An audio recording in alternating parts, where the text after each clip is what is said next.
2023-cü ilin fevralında fəaliyyətə başlayan Avropa İttifaqının Ermənistandakı müşahidə missiyası ilkin olaraq 2 illik mandatla yaradılmışdır. Bu yaxınlarda isə onun müddəti daha 2 il, yəni 2027-ci ilə qədər uzadıldı. Lakin bu addım təkcə rəsmi Bakı tərəfindən deyil, regiondakı bir çox siyasi dairələr tərəfindən də ciddi narahatlıqla qarşılandı. Missiyanın fəaliyyətinə dair narahatlıq doğuran əsas məqam onun birtərəfli şəkildə, yəni Azərbaycanla razılaşdırılmadan həyata keçirilməsidir. Fransanın bu prosesdəki fəallığı, eləcə də missiyanın tərkibindəki keçmiş hərbçilərin və polis əməkdaşlarının çoxluğu onun obyektiv müşahidə deyil, geosiyasi təsir vasitəsi kimi dəyərləndirilməsinə səbəb olur.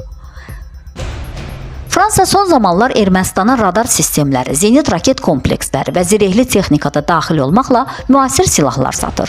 Bu isə regionda yeni qarşıdurma risklərini artırır və sülh prosesinə ciddi zərbə vurur. Rusiya isə Avropa İttifaqının bu missiyasını NATO'nun geosiyasi oyununun tərkib hissəsi kimi qiymətləndirir.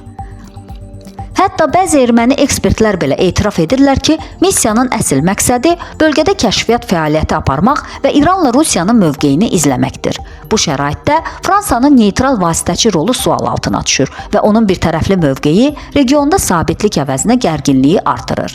Beləliklə, Avropa İttifaqının Ermənistandakı missiyası kağız üzərində sülhə xidmət etsə də, reallıqda bölgədə geosiyasi maraqların toqquşma nöqtəsinə çevrilir.